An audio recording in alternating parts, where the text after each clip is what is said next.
Movie start होती है और हम हमारे मेन कैरेक्टर कास्का को देखते हैं, जो एक रिसर्चर थी। उसका बॉयफ्रेंड भी एक साइंटिस्ट था और वो दोनों मिलकर बीस के ऊपर रिसर्च कर रहे थे। बॉयफ्रेंड अपना फोन उठा नहीं रहा था तो उसे सरप्राइज देने के लिए उसके पास वो आ गई। वो अंदर जाकर देखती है तो किसी और के साथ वो इंटीमेट हो रहा था। इसकी वजह से वो बहुत ज्यादा डिस्टर्ब हो जाती है, उसे वो बहुत मारती है। उसे रोकने के लिए वहाँ पर पुलिस को बुलाना पड़ता है। अपने बीज को लेकर फिर वो घर पर आके और उसे बहुत बुरा लगता है। रिसर्च के बीज को फिर वो फ्री कर देती है। वो हार्ट ब्रोकन थी तो उसने सिटी छोड़ दी। इसके बाद पैरेलल में हम एक बिजनेस वुमन को देखते हैं जिसका नाम था एगाथा। एगाथा की फर्नीचर की कंपनी थी। उसके सेल्स तो बहुत आ रहे थे पर फिर भी प्रॉफिट हो नहीं रहा था। अपनी कंपनी को बचाने के लिए उसे एक बहुत बड़े लोन की जरूरत थी और इसी वजह से एक बैंक के एम्प्लॉय उससे बात करने के लिए आए हुए थे। बैंक एम्प्लॉय को भी पता था कि उनकी कंपनी बहुत लॉस में है और इसी वजह से लोन देने के लिए हिचकिचा रहा था। एगाथा फिर उसे कहती है कि मेरे ऑफिस में चलिए। वहाँ पर उसे एक स्पेशल वुड दिखाती है। ये एक स्पेशल कोल से बना होता है और वो डायमंड से भी कम मिलता है। एगाथा को अब इसका एक न्यू सोर्स मिल चुका था। उसके पास एक बहुत बड़ी डील भी थी 15 मिलियन डॉलर्स की।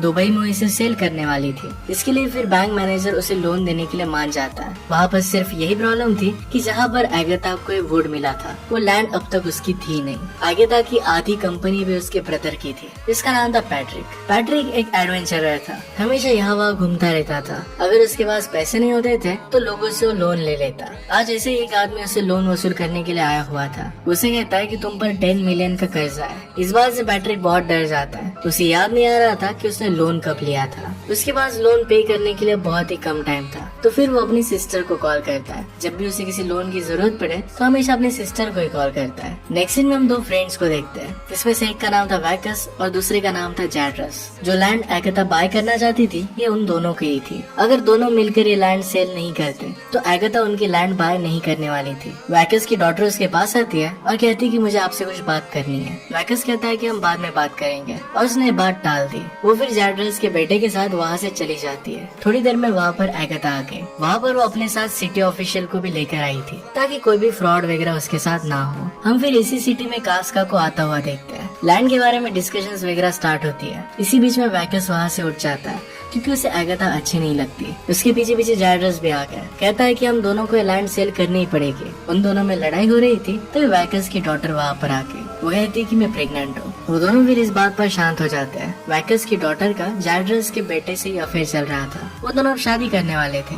वैकस और जैड्रस फिर शांत हो जाते हैं और अब डिसाइड कर लेते हैं कि दोनों मिलकर लैंड सेल कर देंगे। वैसे भी अब फाइट कर कोई भी फायदा होने नहीं वाला था। जब इन वेपर्स को साइन करने वाले थे तभी सिटी ऑफिशियल कहते हैं कि जैड्रस की सिस्टर भी है, उसकी भी यहाँ पर सिग्नेचर लगेगी। जैड्रस कहता है कि वो सब कुछ छोड़कर यहाँ से चली गई है, अब वो वापस नहीं आने वाली। ये कहकर जब वो साइन करने वाले थे तभी वहाँ पर कास्का आ जाती है। वही जैड्रस की सिस्टर थी। अब वो फिर से वापस आ चुकी थी। जैड्रस कहता है कि तुम तो वापस कभी नहीं आने वाली थी। कास्का कहती है कि मैंने अपना मन अब बदल लिया है। वो काउंटर से घर की चाबी लेकर जाती है। एगाथा भी डील कंप्लीट ना होने की वजह से वहाँ से गुस्से में चली गई।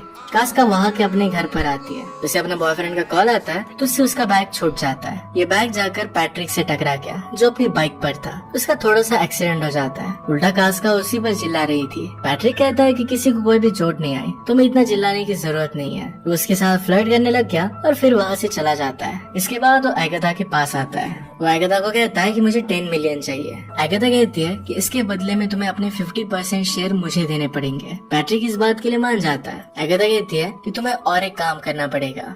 यहाँ मुझे एक लैंड चाहिए और एक लड़की इसमें प्रॉब्लम बन रही है। उसके साथ तुम अफेयर करो और फिर उसे यहाँ से भगा दो। यहाँ पर कास्का के बारे में बात चल रही थी। पैट्रिक इस बात के लिए मान जाता है। थोड़ी देर में कास्का से मिलने के लिए उसकी ग्रैंड मदर आती है। ग्रैंड मदर उसे देखकर बहुत ही खुश थे। वो दोनों एक दूसरे को बहुत अच्छी तरीके से ग्रीट करती है। ग्रैंड मदर ने उसके लिए स्पेशल मिल्क लाया था। ये कास्का को बहुत अच्छा लगता है। दूर से जैड्रस और वैकस ये दोनों कास्का पर नजर रख रहे थे। उन्हें लग रहा था कि थोड़े दिन यहाँ पर ये रुकेगी और इसके बाद वो चली जाएगी क्योंकि उसे यहाँ पर अच्छा नहीं लगेगा। ग्रैंड मदर और कास्का को साथ में देखकर उन्हें लगता है कि शायद कास्का अब यहाँ से नहीं जाएगी। कास्का ने ग्रैंड मदर को सब कुछ बताया। ग्रैंड मदर कहती है कि अब तुम्हारा आगे का क्या प्लान है। कास्का कहती है कि यहाँ पर मैं बी हाइव्स क्रिएट करूंगी। इस पर वो रिसर्च भी कर सकेगी और एक टॉप क्लास फैसिलिटी होगी।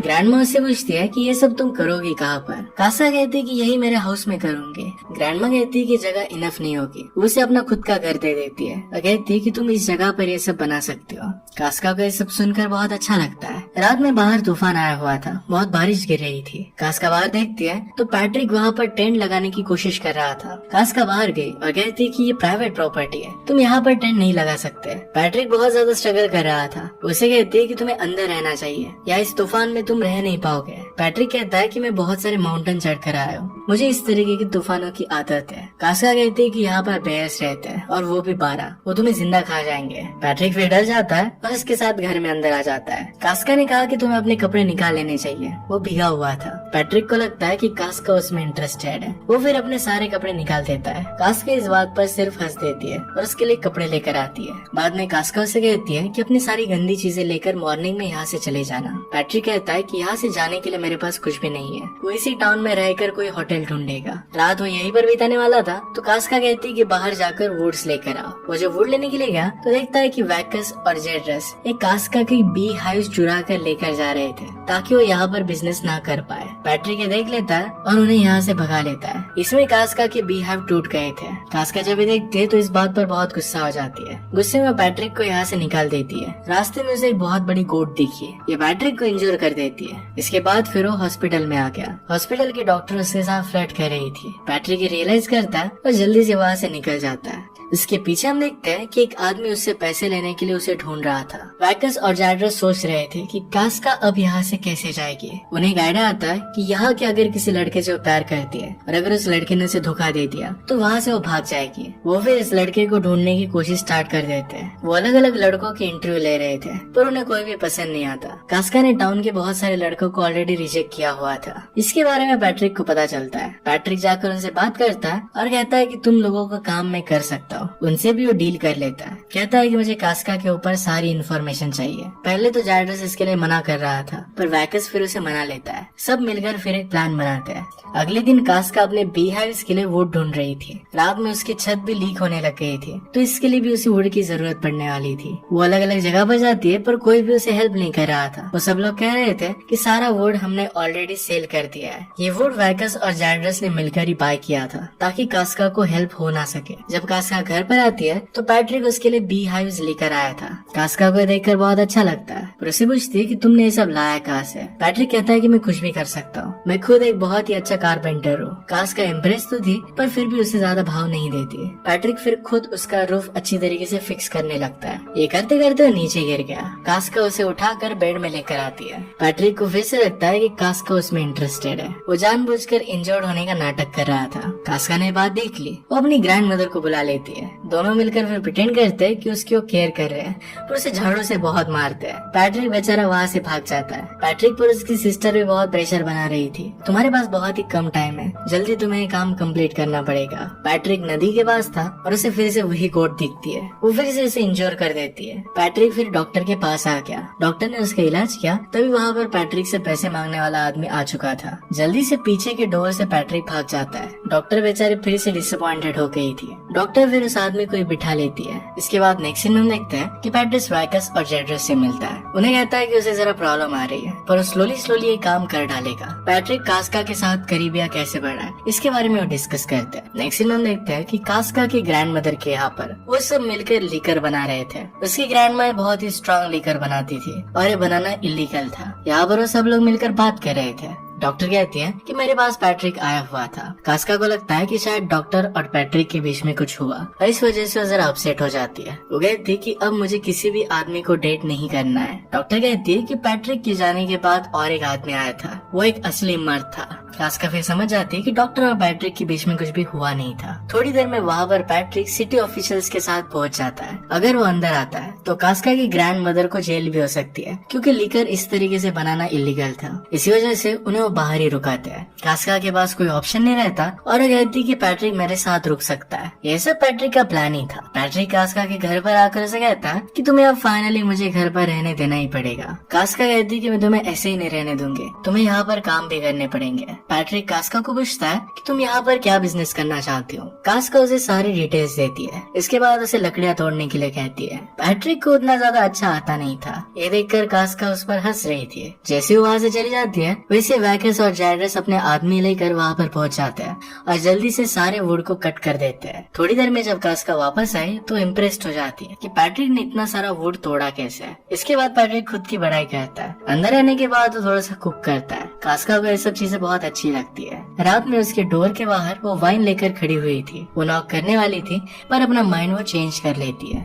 पैट्रिक ये चीज बाद में नोटिस करता है। वो कास्का के रूम में देख रहा था और उसे कपड़े बदलते हुए देख लेता है। वो भी उसके डोर पर नॉक नहीं करता। अगले दिन वो कास्का के लिए फेंस बना देता है। कास्का आज बीज लेने के लिए माउंटेन पर जाने वाली थी तो पैट्रिक को भी अपने साथ आने के लिए कहती है। एक बहुत बड़ा माउंटेन था और पैट्रिक को चढ़ने में थोड़ी सी तकलीफ होती है। कास्का कहती है कि तुम तो इतने बड़े एडवेंचरर हो, तुम्हें इतना ज्यादा तकलीफ नहीं होना चाहिए। ऊपर चढ़कर वो व्यूज देखते तो ये बहुत ही ब्यूटीफुल थे। दोनों मिलकर फिर बीज को नीचे निकालते हैं। बीज निकाल के नीचे आते वक्त कास्का पैट्रिक पर गिर जाती है। वो दोनों करीब आ जाते हैं। पैट्रिक कहता है कि माउंटेन्स की लड़कियां कहती है कि हमारी फर्स्ट किस हमारे पूरे रिलेशनशिप के बारे में बता सकती है। कास्का उसके थोड़े से करीब आती है और फिर उसे पुश कर देती है। कहती है कि अपने माउंटेन की लड़कियों के पास ही जाओ। वहाँ से वापस आते वक्त पैट्रिक को फिर से वही कोट दिखती है और उसे फिर से इंजोर कर देती है। इस बार पैट्रिक कास्का की ग्रैंडमदर के पास आता है। वो उसकी मलहम पट्टी कर रही थी। पैट्रिक उसे कहता है कि मैं कास्का को लाइक करता हूँ, मैं उससे बात करने की कोशिश करता हूँ, अपनी दिल की बात बताने की कोशिश करता हूँ, पर कास्का कोई भी बात सुनती नहीं। ग्रैंडमदर कहती है कि कास्का एक बहुत ही एक्स्ट्रा ऑर्डिनरी लड़की है, तुम्हें उसे पाने के लिए कुछ अलग करना पड़ेगा। अब इसके लिए पैट्रिक वैकस और जैड्रस के साथ मिलकर एक प्लान बनाता है। उनके टाउन में कंपटीशन होती थी। यहाँ पर वुड चॉपिंग होती थी